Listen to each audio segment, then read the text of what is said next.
The Red Bellied Woodpecker, seen here foraging for arthropods in the hollow trunks of deciduous trees amidst a cacophony of crows, mockingbirds, blue jays, wrens, and the neighboring lawnmower.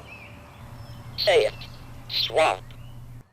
We have modified Professor Stephen Hawking's voice processor to mimic the calls of the woodpecker. The